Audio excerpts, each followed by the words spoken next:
Have you ever thought about the purpose of your family being together? It's incredible how family connections can unfold in unexpected ways. My name is Ruth. I'm a 32-year-old homemaker, living with my husband Samuel and our 3-year-old daughter Jessica. However, recently, Samuel's father passed away. Samuel said, "Leaving Mom to live alone would be unfair. I should live with her." With these thoughts, we were forcibly relocated to our in-laws' house. The place is surrounded by vegetable gardens, providing a natural environment suitable for raising Jessica. However, the house is quite old and needs repairs in various areas. Despite being only 65 years old, Samuel's mother insists she can live alone without any health issues. Nevertheless, Samuel insisted on moving to his parents' home. Before we knew it, Samuel's sister Melissa also decided to live there, saying, "It wouldn't be right to leave Mom's care solely to Samuel. I'll live here too." Melissa had initially talked about taking care of her mother, but in reality, she didn't contribute to household chores at all. She pushed everything onto me. Melissa works part-time and has been divorced, lived alone until now. She wanted to return to her parents' home, but apparently, her father didn't allow it while he was alive. According to their mother, Melissa's infidelity caused the divorce, and their angry father forbade her from returning to the family home. Now that their father has passed away, Melissa finally returned, regardless of whether Samuel and I live there too. She probably intended to take care of her mother, but with our presence, she conveniently leaves the household tasks to me. Melissa thought the part-time income alone made it difficult to pay the rent, but living with the in-laws meant no rent, and perhaps Samuel would cover expenses like food. Melissa, having moved in, soon demanded, "Since my part-time pay is low, Samuel will take care of my living expenses too. I'll do the housework, so that should be fine, right?" However, she barely did any housework, occasionally cleaning the entrance. Samuel, seemingly unable to stand up to Melissa, didn't complain or ask for living expenses, and instead, the mother-in-law used her pension to cover Melissa's costs. I couldn't agree with this, so I told the mother-in-law, "You don't have to pay. We'll manage with Samuel's salary," but she replied, "Don't worry about it. I'm using the survivor's pension from my late husband, so it's fine." The kind-hearted mother-in-law just smiled. The mother-in-law, truly gentle and submissive, allowed Samuel and Melissa to do as they pleased. Samuel, even before moving in, rarely cared for Jessica, and after the move, stopped helping with childcare altogether. On holidays, he'd go out, leaving Jessica without playtime. The mother-in-law filled in, so Jessica wasn't lonely, but I worried about her feelings towards Samuel. Even after work on weekdays, he'd go drinking with Melissa, reducing Jessica's time with him. I was concerned about their relationship and also worried about his finances, given his frequent outings. Melissa has recently stopped going to her part-time job and sleeps until noon every day, then goes out drinking with Samuel at night. It doesn't affect our household finances since she doesn't contribute, but the thought of Samuel paying for all the drinks is frightening. If Samuel, who isn't a high earner, is paying for Melissa's share as well, his salary will quickly deplete.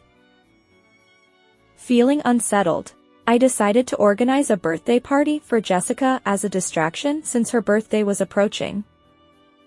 Jessica and my mother-in-law were thrilled, but Samuel was not enthusiastic. Samuel said, "Do we really need to have a birthday party now?" Melissa also disapproved, saying, "Birthdays happen every year. There's no need to make a fuss." Annoyed by Samuel lounging around the house, I asked, "If you're free, could you go shopping? I'll give you the money, please." He reluctantly began to prepare for shopping. Seeing this, Melissa said, "I'm bored at home too, so I'll go with him," and followed Samuel out. After a while, Samuel called my smartphone, but I was cooking and couldn't answer. Jessica, who had always wanted to use the smartphone, took it to my mother-in-law and started fiddling with it. My mother-in-law tried to answer in haste. Jessica accidentally turned on the speaker, and it seemed they answered the call.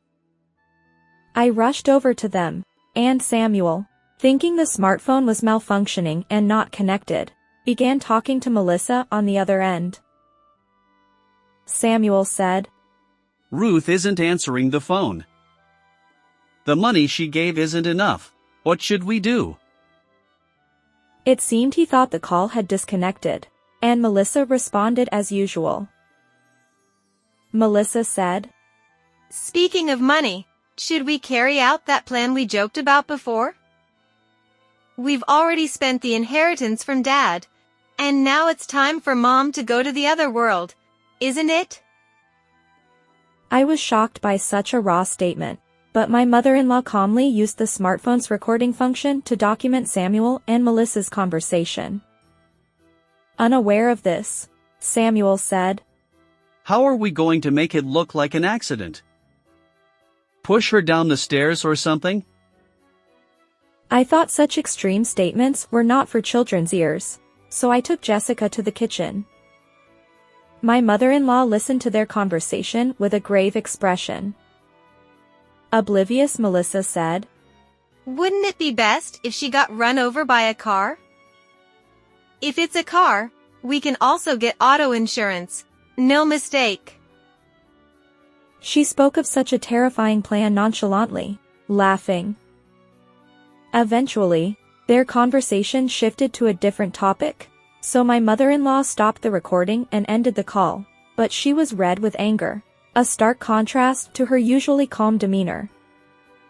I felt anger, but more than that, I was at a loss for how to face Samuel and Melissa when they returned, contemplating taking their own mother's life. I was too scared to interact with them as usual, and the thought of living with such people filled me with anxiety. It seemed I had turned pale without realizing it. "Mom, what's wrong? Your face is all white." Jessica pointed it out. In a panic, I forced a smile, but I started to think it would be better to leave this house for Jessica's sake. I contacted the police immediately, but they said the evidence was too weak to establish a case for attempted murder. They didn't take it seriously, saying it was a domestic matter. My mother-in-law seemed to understand my thoughts. "Leave the rest to me. You and Jessica should lead this place. I'll contact your parents, so start preparing to leave. I can't let you and precious Jessica stay with such dangerous people." Her tone was stern, though her face had returned to its gentle expression. As instructed by my mother-in-law, I began packing to leave the in-laws' house. "What about my birthday party?" She asked, looking sad, so I reassured her. "We're going to celebrate with your grandparents at Mom's house because they want to celebrate with you too." Convinced that my parents also wanted to celebrate, Jessica looked relieved. After a while, Samuel and Melissa, who knew nothing, returned. "I didn't buy anything because there wasn't enough money." Samuel shouted angrily. Melissa followed up. "It was a wasted trip, but you still owe me for my time. My hourly rate is high, so you owe me about $100. She said something ridiculous. To them, my mother-in-law said, "Stop talking nonsense and sit down. I have something to tell you." Even as they smirked and joked, My mother-in-law ordered sternly. Just sit down and be quiet. She seemed genuinely angry, shouting at Samuel and Melissa in a voice I had never heard before. Samuel and Melissa, realizing something was wrong, sat down quietly in front of her, and then my mother-in-law called out to me. Ruth, please join us for this conversation. And could you lend me your smartphone? I let Jessica play by herself and sat next to my mother-in-law, setting up my smartphone so that the recording of Samuel and Melissa's conversation could be played immediately. Samuel and Melissa, unaware that their conversation had been recorded, looked complacent. But when they heard their own scheming from my smartphone, they were so shocked they almost jumped.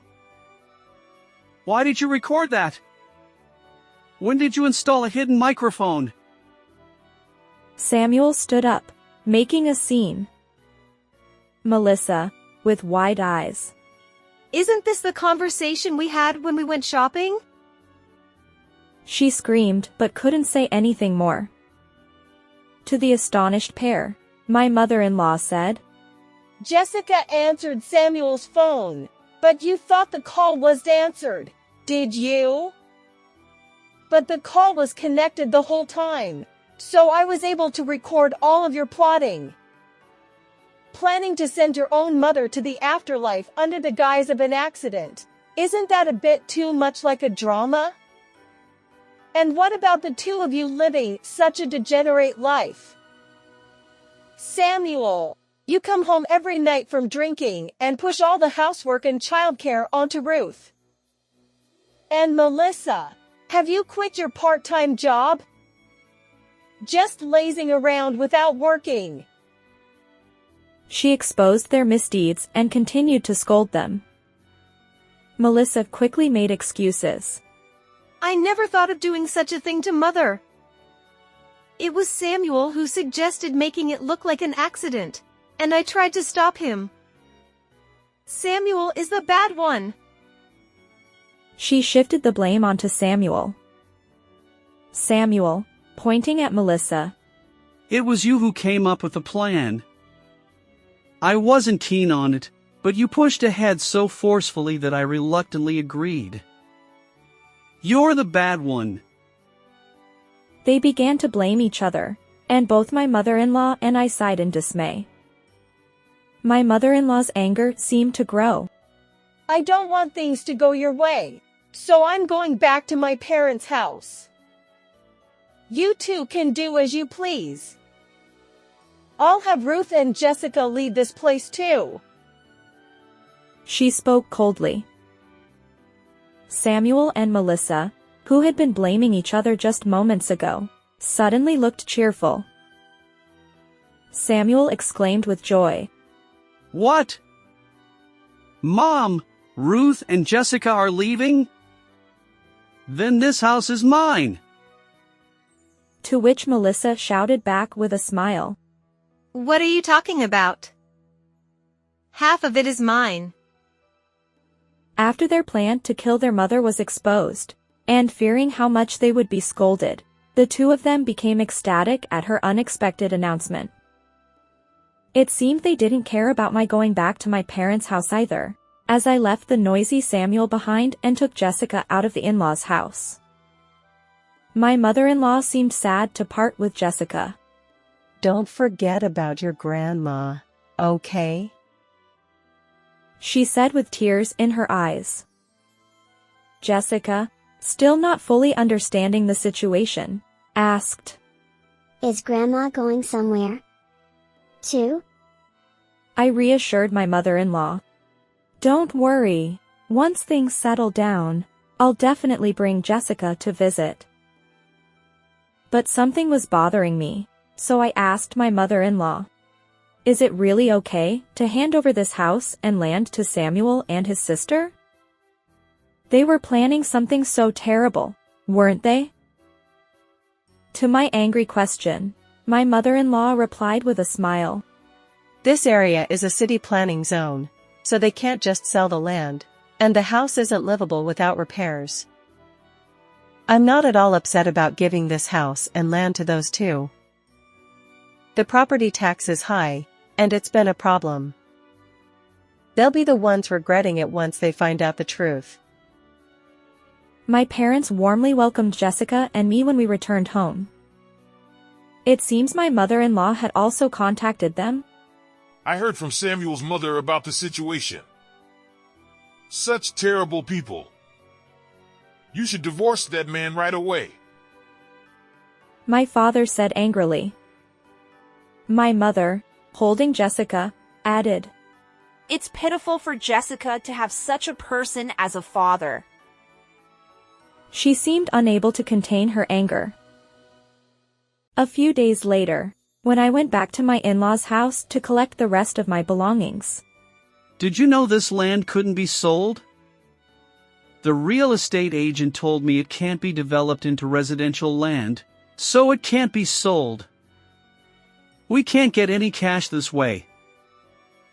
Samuel yelled. And Melissa also started shouting.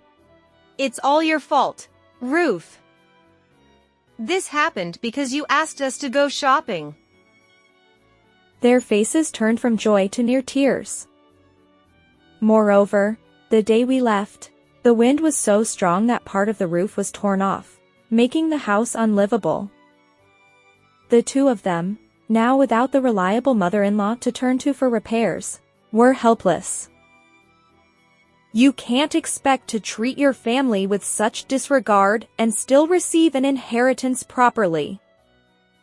Take responsibility for the trouble you've caused, I said, and then I thrust the divorce papers at Samuel and made him sign. Afterward, Samuel and Melissa had to live in the broken house while repaying their debts. They had accumulated debt believing they would inherit a large sum from the mother-in-law, and it seemed impossible to manage on Samuel's earnings alone, especially since Melissa apparently had no intention of working. From the damaged house, the sound of their quarreling could be heard echoing. Having returned to my parents' home, I was approached by the company I worked for before giving birth and started working again. With my parents taking care of Jessica, I could work with peace of mind. My mother-in-law has been in touch, so Jessica and I go to visit her. Jessica missed her grandmother but didn't say anything about not seeing Samuel, making me realize that the child indeed watches adults closely. How did you like this story? Please remember to subscribe to the channel. See you in the next story.